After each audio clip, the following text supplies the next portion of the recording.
One of the things I think a lot of people need to understand is we aren't a museum piece.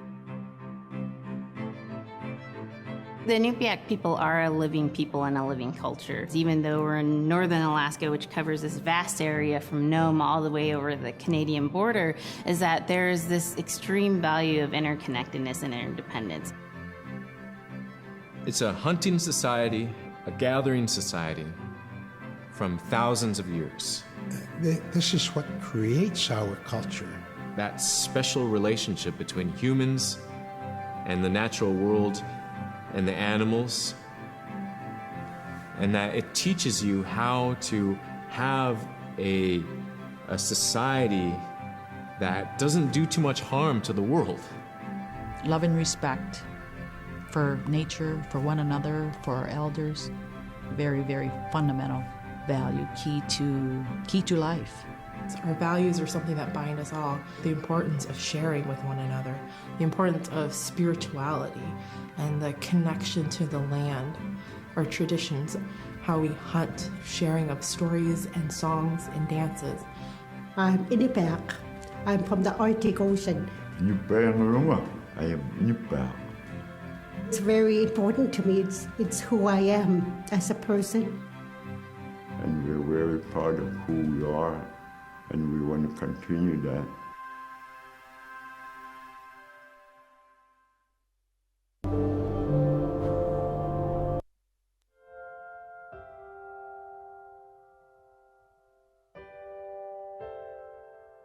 It'd be busy, busy, busy all through the day. You get up and you just go right to work, right to work. There was always something to do. There was never any idle time. The only idle time we had was after we eat and before we go to bed. One of the older people would be relaxing, laying down there and saying, it'd be really nice to hear a story. And then just organically, someone would just start telling a story.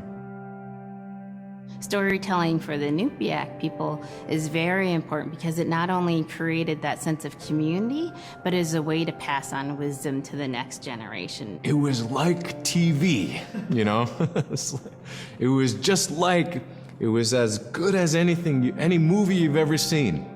And the storyteller told it so clearly that it was just as powerful as any of the greatest movie blockbusters you've ever seen.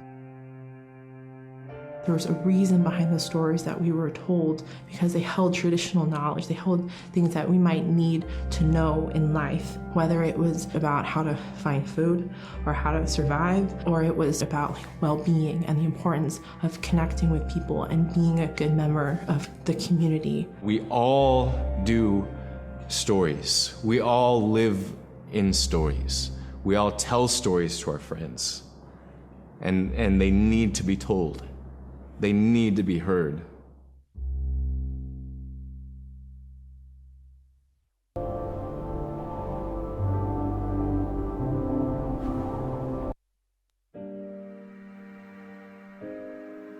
So SCRIMSHAW is this really beautiful method of art that's done either on baleen or ivory, and traditionally it was used to tell stories.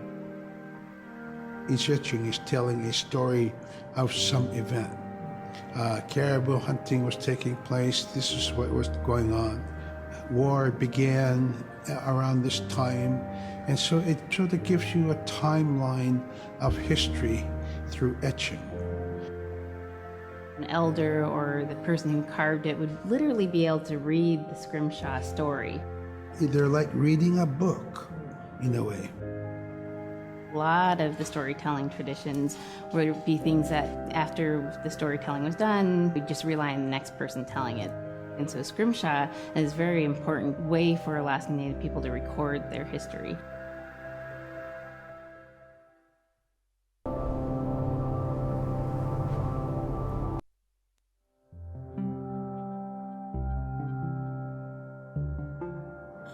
When I was growing up, my grandpa had a pet white fox. If you're a good friend with a fox, when there's danger abound, they try to keep you from getting into trouble. They pull tricks here and there. And foxes are like spoiled little kids in a way. When you let her out, she'd go prancing out in the snow, jumping in the air. I know she was happy then. Come running at me and jump on my chest, knock me backwards, lick my face, and I try not to let it. So that was my memory of my grandpa's pet fox.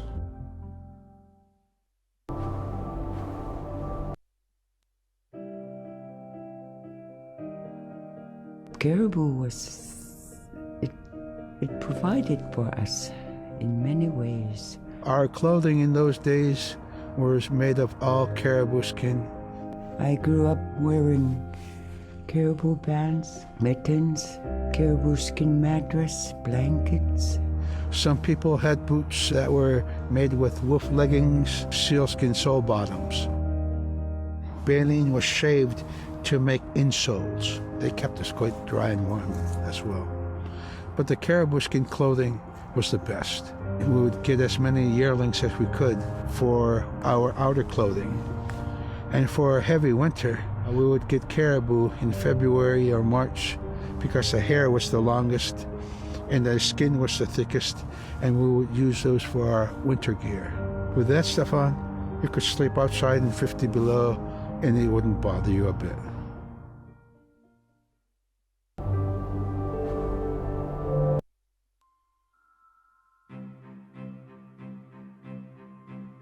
SILA is the weather. It also means the atmosphere. Here's the nuna, or the land. And it's anything from the land into the moon, the sun, the stars. That's SILA. It's a very spiritual, and we have a relationship with SILA. SILA has a soul in the same way we do as people, in the same way animals do. I think spirit helpers in and of themselves are really about how we're connected with things. And so it may be that there is a spirit helper that shows themselves as a bird to show you the way home, or it may be a spirit helper that actually decides to show themselves with the face and body of a man instead of their animal form. And so I think one of the things that's hard to understand is that it's not one way of seeing things, it's one way of knowing you're connected to everything. We've always had that spirituality of everything around us.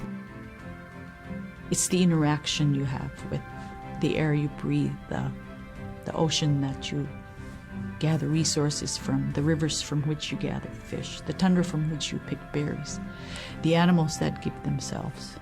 It's all of that.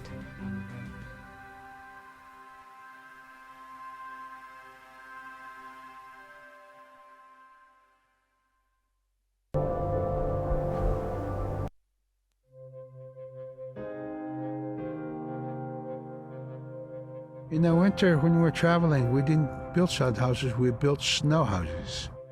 In Canada, they call them igloo, but here in Alaska, we call them apuyak.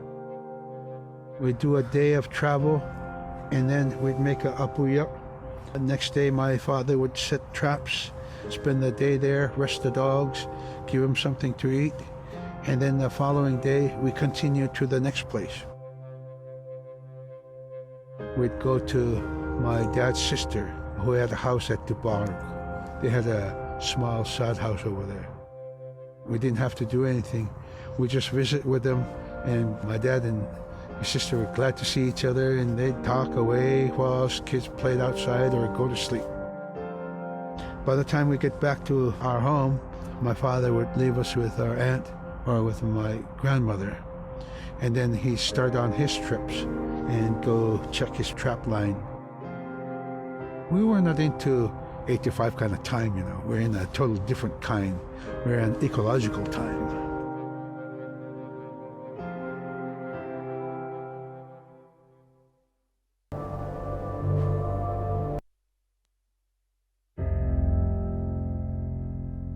Drum is something that's common to all cultures in Alaska. All cultures have a drum that may have some stylistic differences or differences in the materials that it's made, but it's still in recognition of life and vitality. And the drum mirrors the heartbeat. And when you continue drumming soon, it will be in line with your heartbeat, because that's what it's supposed to be, the heartbeat of the community, and it symbolizes vitality. And it's the most tremendous feeling to be in a room and to have one long row of all the drummers and to have that feeling of unity and everyone beating in harmony, the drum beat in unison. It's the most beautiful feeling. And to know that you're connected, you're on the land that you are connected to. And even if you grew up outside the community, that which is in you comes from this area. And it's the greatest feeling.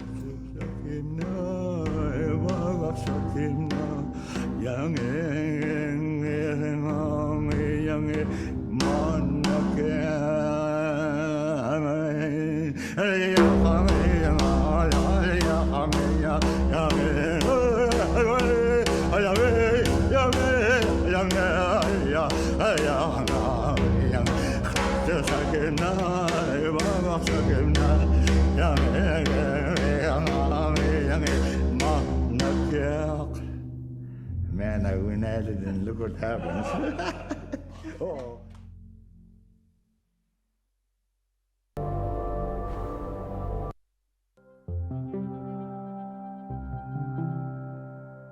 They're just like other people. They just happen to be very small and extremely strong. These are stories that are common throughout Alaska. It's normally that people are in a size from your elbow to the tips of your fingers, and they possess superhuman strength. So they may be tiny, but they can carry a whole caribou. And if you go up north and you talk to a number of the people in the community, they'll talk about having seen the little people. There's a place at home that we know, but we don't profess it to anybody. But it's not like the boogeyman. They can be mischievous, they can be ornery, or they can be helpers. And every now and then, we might have the opportunity to see them, especially if they want us to see them. The fact that it's across Alaska really tells you something about our history and how we interacted with nature around us.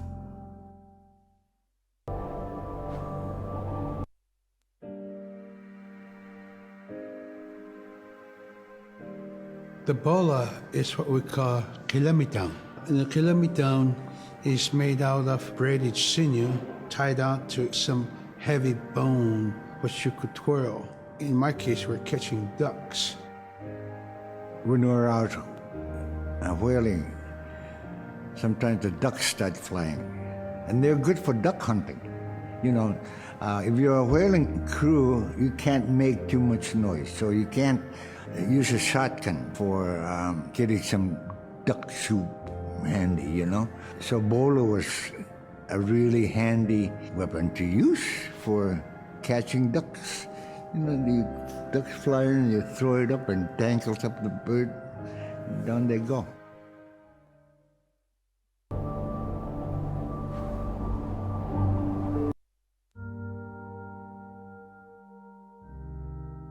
The scaredest I've ever been, I was 12 years old.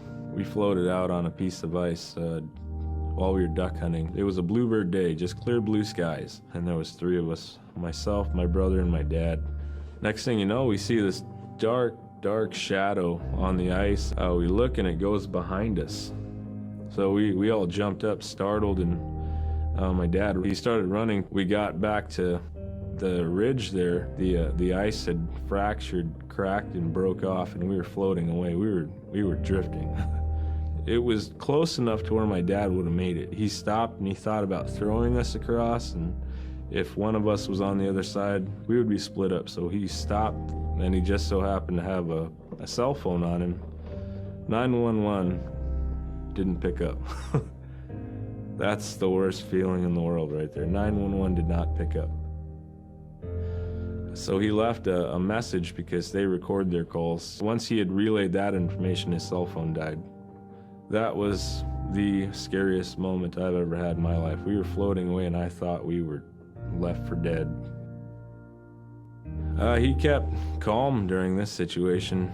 He's bringing out everything positive in this case. You know, I'm crying, my brother's freaking out.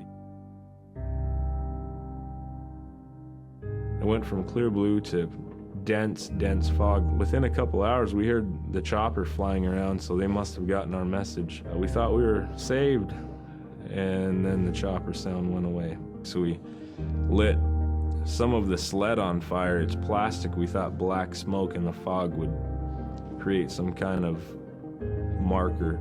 Chopper pilot had mentioned when we got rescued, you could see a glow in the fog. And he slowed down there, and sure enough, as soon as he slowed down, we got within visual. That was definitely the scariest moment of my life, was floating away and not knowing what the outcome was going to be.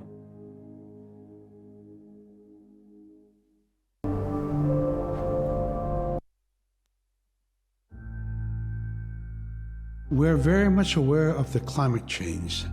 And it's been for many years, even before climatologists were noticing this change, Inuit were already saying, SILA alangoktok. Our climate is changing. If the heat is going the way it is right now, for us it's going to be pretty bad. Different birds are coming, and they're coming earlier, and sometimes rain is more than what we want. Because when there's more rain, we know it's going to melt the permafrost. In my time as a young whaler, when I was 9 years old, we're hunting from ice that was about 25 feet thick. And there was giant icebergs already floating, coming by. That was the first signs of a changing climate. Ice that never broke before was now moving. Now, here it is 50 years later, we're hunting whale from ice that's 18 inches thick. There's no more thick ice. It's creating a malfunction in our whaling season, is what it is. Actually, more than that, all seasons in general. I think we are more scientists than more people will realize. We have more knowledge of those things than people will ever know.